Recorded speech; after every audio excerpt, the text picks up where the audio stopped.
வணக்கம். ஏன்டா மண்டையில இருக்க கொண்டைய மறக்க மறந்துட்ட அப்படின்னு கேக்குறதும், நீ ஆணியே புடுங்க வேண்டாம் அப்படின்னு கோவப்படுறதும், என்ன ரொம்ப நல்லவன் சொல்லிட்டான் அப்படின்னு புலம்புறதும், நாம எல்லாம் தினப்படியில சொல்ற விஷயங்களா ஆயிப்போச்சு. உங்களுக்கு தெரியும், இது எல்லாமே வந்து வைகை புயல் வடிவேலு அவர்களுடைய வசனங்கள் தான். அவருடைய காமெடி, அவர் பேசிய டயலாக்ஸ் எல்லாமே நம்ம லைஃப்ல ஒண்ணா கலந்துடுச்சு. மீம்ஸ் டெய்லி இதுல பாக்குறோம். நாமளுமே பேசும்போது இந்த வசனங்கள்லாம் எடுத்து அங்கங்க சுச்சுவேஷனுக்கு ஏத்த மாதிரி பொருத்தி பேசிக்கிறோம் தான். இதே போல சில பாடல்கள்ல வந்த வசனங்கள், பாடல் வரிகள் எல்லாமே வந்து நாம இந்த மாதிரி எடுத்து பேச ஆரம்பிச்சிருக்கோம்.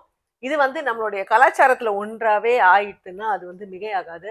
அந்த மாதிரி வந்த சில வசனங்களை பத்தி சொல்லணும்னா, குறிப்பா எத்தனை ஆண்கள் வீட்ல தாயும் மனைவியும் சண்டை போடும்போது பின்னாடி உட்காந்துட்டு நல்லா சாஞ்சிட்டு உட்காந்துட்டு சாபாஷ் சரியான போட்டி அப்படின்னு என்ஜாய் பண்றாங்க.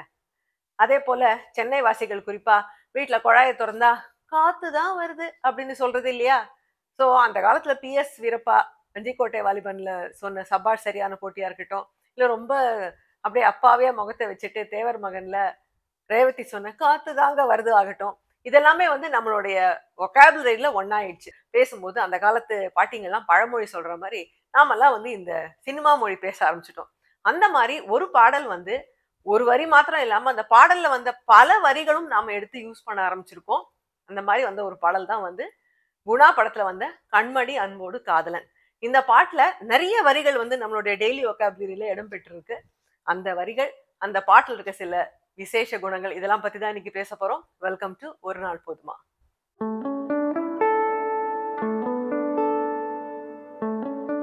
தமிழ் திரையிசை சார்ந்த நினைவுகள், அனுபவங்கள், அபிப்பிராயங்கள் பேசுற ஒரு நிகழ்ச்சி தான் இந்த ஒரு நாள் போதுமா. நீங்க தமிழ் திரை ரசிகரா இருந்தா இந்த சேனலுக்கு சப்ஸ்கிரைப் பண்ணுங்க, பெல் பட்டனை அழுத்துங்க, உங்கள் ஆதரவை தெரிவிங்க. திரையிசை பாடல்கள்ல வர வார்த்தை பிரயோகங்கள் எப்படி நம்மளுடைய டெய்லி வாழ்க்கையில நம்மளுடைய கான்வர்சேஷன்ல ஒன்னாகிடுது அப்படிங்கிற விஷயத்தை பத்தி தான் பேசிட்டு இருக்கோம். குறிப்பா வந்து குணா படத்துல வந்த கண்மணி அன்போடு காதலன் நான் எழுதும் கடிதமே, இந்த பாடல்ல வர சில வரிகள் எப்படி வந்து நம்மளுடைய டெய்லி கான்வர்சேஷன்ஸ்ல இடம்பெற்றிருக்கு அப்படிங்கறத பத்தி பார்க்க போறோம். இந்த பாட்டு நீங்க பாத்தீங்கன்னா வசனமும் பாட்டும் கலந்து கலந்து இருக்கிற மாதிரியான ஒரு பாடல்.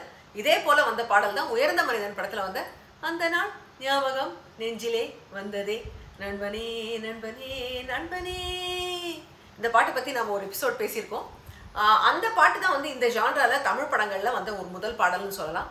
அதை தொடர்ந்து வந்த பாடல் தான் இந்த குணா படத்துல வந்து இந்த கண்மணி அன்போடு காதலன். இதுல வந்து நிறைய வசனங்கள் இருக்கிறதுனால அது வந்து நம்மளோட கான்வர்சேஷன்ஸ்ல ஈஸியா நம்ம வந்து எடுத்து கையாள ஆரம்பிச்சிட்டோம். இந்த பாட்டோட கான்டெக்ட் முதல்ல பார்த்துடலாம். இது வந்து ஒரு குணாங்கிற ஒரு character, slightly mentally unstable person. அவர் வந்து தன்னுடைய காதலியா நினைக்கிற ஒரு பெண்ணை அபிராமி அப்படின்னு அவர் கூப்பிடுவாரு. அந்த பெண்ணை வந்து ஆல்மோஸ்ட் கடத்திக்கிட்டு வர மாதிரியான ஒரு சுச்சுவேஷன் கொண்டு வந்து அவங்கள நிறைய பேர் தேடுறாங்க. அதனால வந்து ஒரு குகையில வந்து அவங்க ஒளிஞ்சிட்டு இருக்காங்க. அந்த குகையில வந்துட்டு நான் வந்து என்னுடைய காதலிக்கு ஒரு கடிதம் எழுதுறேன், நீ அதை எழுது அப்படின்னுட்டு இவர் சொல்ல சொல்ல அந்த பெண் எழுதுற மாதிரியான ஒரு காட்சி அது. இந்த குகை பற்றி நான் முக்கியமாக சொல்லணும். ரொம்ப ஒரு அழகான ஒரு லொக்கேஷன் இந்த பாட்டை படமாக்கி இருந்தாங்க. டெவில்ஸ் கிச்சன் அப்படிங்கிற ஒரு குகை கொடைக்கானலில் இருக்குது இந்த இடம். இது வந்து ஒரு 3 மலைகளோட நடுவில் ஒரு 500-600 அடி ஆழத்தில் இருக்கிற ஒரு குகை. இதை முதல்ல எப்படி தான் கண்டுபிடிச்சாங்களோ, பட் இந்த படம் வந்ததுக்கப்புறம் அந்த லொக்கேஷன் அவ்வளோ பாப்புலர் ஆகி இப்போ வந்து அது குணா கேவ்ஸ் அப்படின்னே போட்டு ஒரு டூரிஸ்ட் ஸ்தலமாக ஆகிடுது கொடைக்கானலில். இப்போ கூட நீங்கள் போய் பார்க்கலாம். பட் இது வந்து அவ்வளோ ஈஸி இல்லை அதை ரீச் பண்ணுறது, ஏன்னா நல்ல ஆழத்தில் இருக்குது. இது எப்படி படமாக்கினாங்களோ, இந்த படம் வந்து 91ல் வந்தது. அப்போ வந்து இந்த மாதிரி இந்த கம்ப்யூட்டர் கிராஃபிக் சிஜியெல்லாம் கிடையாது இல்லையா? ஸோ வந்து நிஜமாகவே எக்யூப்மெண்ட்ஸ் எல்லாம் அந்த ஆழத்தில் இறக்கி இவங்களும் எல்லாரும் நடிகர்கள் டெக்னீஷியன்கள் எல்லாம் உள்ளே இறங்கி போய் ரொம்ப கஷ்டப்பட்டு படமாக்கியிருக்காங்க. பட் ரொம்பவே சிறப்பாக இருந்தது அதோடைய ரிசல்ட்டுன்னு சொல்லணும். இந்த பாட்டும் ஒரு சூப்பர் டூப்பர் ஹிட். அந்த லொக்கேஷனும் இன்னி வரைக்கும் எல்லாருக்கும் வந்து ரொம்ப ஒரு பிடித்தமான ஒரு அழகான இடமாகத்தான் இருக்குது. ஸோ அந்த குகையில் வந்து நடக்கிற ஒரு பாடல் காட்சி தான் இது.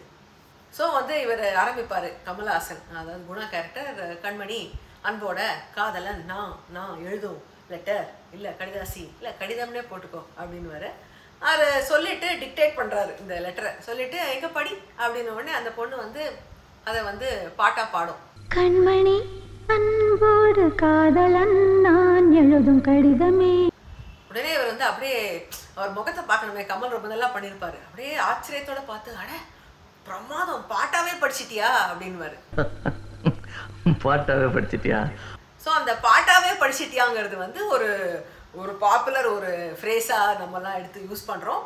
எந்த கான்டெக்ட்லனா வந்து நம்ம ஒருத்தர் வந்து நம்ம எதிர்பார்த்ததும் விட ஜாஸ்தியாக வந்து ஒரு விஷயத்த செஞ்சாங்கன்னா, இல்லைனா ஒரு பர்ஃபார்மன்ஸ் அந்த மாதிரி நம்ம நினச்சதோட ரொம்ப சிறப்பாக ஒன்று இருந்ததுன்னா, அப்போது பாட்டாவே படிச்சிட்டியா அப்படிங்கிறோம். அதாவது நான் நினச்சதோட சூப்பராக பண்ணியிருக்கேப்பா அப்படின்னு எதிராளிக்கு சொல்கிறத இந்த மாதிரி விஷயத்தில், இந்த மாதிரி ஒரு ரூபத்தில் நம்மளால் கன்வே பண்ண முடியுது.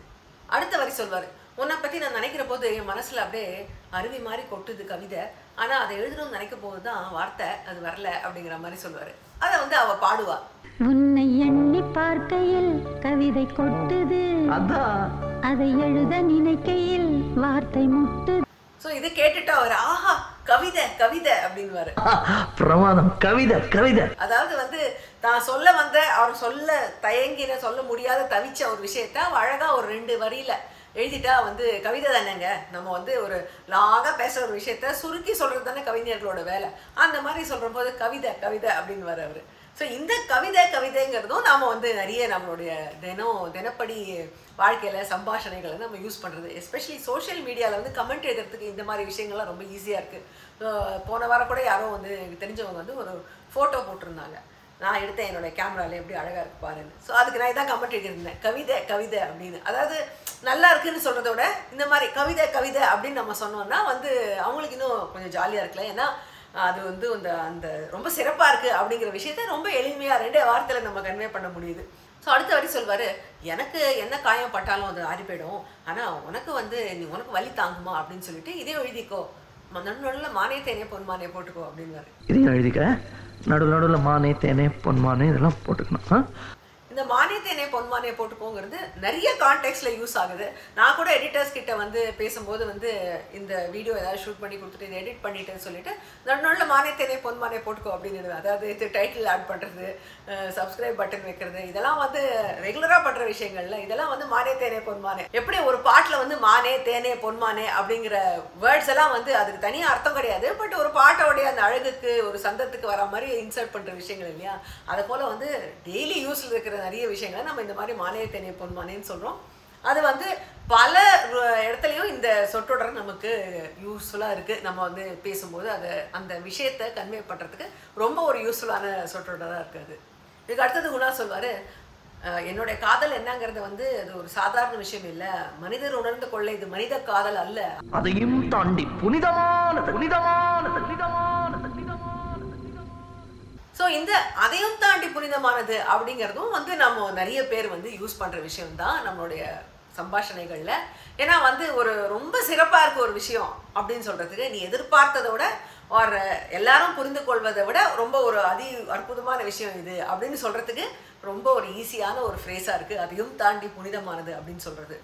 ஸோ இந்த மாதிரி இந்த பாட்டில் வந்து நிறைய ஃப்ரேசஸ் வந்து நம்ம வந்து தினப்படியில் யூஸ் பண்ணுறோம். இது ஏன் பண்ணுறோம்? இந்த மாதிரி வந்து ஒரு பாடல்லையோ ஒரு படத்துலையோ ஒரு வசனங்களை எதுக்கு நம்மளுடைய டெய்லி லைஃப்பில் நம்ம எடுத்துக்கிறோம்? இந்த மாதிரி வசனங்களும் இதெல்லாம் வந்து நம்மளுடைய ஒரு கல்ச்சரில் ஒரு அங்கமாக எடுத்துன்னு சொன்னால் அது வந்து இட்ஸ் நாட் அன் எக்ஸாஜரேஷன். இது வந்து இப்போ நம்ம ஊரில் தமிழ்நாட்டில் வளர்ந்து இந்த படங்கள் இந்த பாடல்கள்லாம் கன்சியூம் பண்ணவங்களுக்கு தான் இது புரியும். நீங்கள் இதுக்கெல்லாம் வந்து சப்டைட்டில் போட்டால் கூட புரியாது, ஏன்னா அந்த கான்டெக்ட் புரியணும் இல்லையா. அந்த மாதிரியான ஒரு விஷயம் இது. ஸோ இது வந்து ஒரு விஷயத்தை எளிதாக கன்வே பண்ணுறதுக்கும் இது யூஸ் ஆகுது. அதே போல் வந்து நம்மளுடைய கல்ச்சுரல் அந்த பாண்டிங்கை வந்து வலுப்படுத்துறதுக்கும் இது யூஸ் ஆகுது. அதாவது நான் இதை சொல்லும் போது உங்களுக்கு அது புரிஞ்சுதுன்னா நமக்கு வந்து we have a shared experience there இல்லையா. இது வந்து இந்த படத்தை பார்க்காதவங்க, இந்த பாட்டை கேட்காதவங்களுக்கு இந்த விஷயங்களை நான் சொல்லும்போது புரியாது, பட் புரிஞ்சதுன்னா there we have made a connection. So அந்த மாதிரி ஒரு பாண்ட் ஸ்ட்ரென்தனிங் விஷயமாகவும் இந்த மாதிரி வசனங்களும் பாடல்களும் நமக்கு உபயோகப்படுது. ஸோ அந்த மாதிரி நிறைய விஷயங்கள் நம்மளுடைய லைஃப்பில் வந்து யூஸ் பண்ணுறதுக்கு நிறைய வசனங்களை கொடுத்த ஒரு பாடல் தான் இந்த கண்மணி அன்போடு காதல். வாலி அவர்கள் எழுதிய பாடல், இளையராஜா அவர்கள் இசையில் வந்த பாட்டு.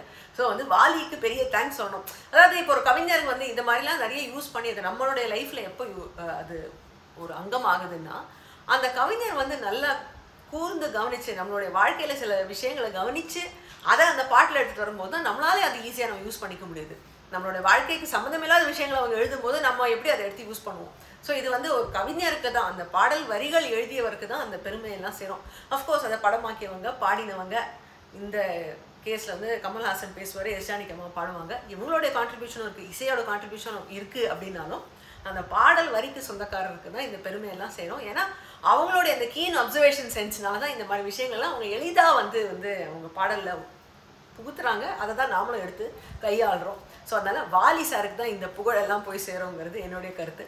இந்த பாடலை தவிர வேறு எந்தெந்த பாடல்களில் இருக்கிற வசனங்களோ வரிகளையோ நீங்கள் யூஸ் பண்ணுறீங்க, உங்களுடைய வாழ்க்கையில் நீங்கள் எதெல்லாம் யூஸ் பண்ணுறீங்க?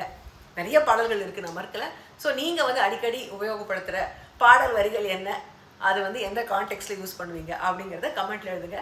நான் உங்களை இன்னொரு எபிசோட ஒரு நாள் போதுமால சந்திக்கிறேன். ஏன்னா இசையை பற்றி பேச ஒரு நாள் போதுமா. Until then, stay safe, take care. This is Priya signing off. Bye-bye.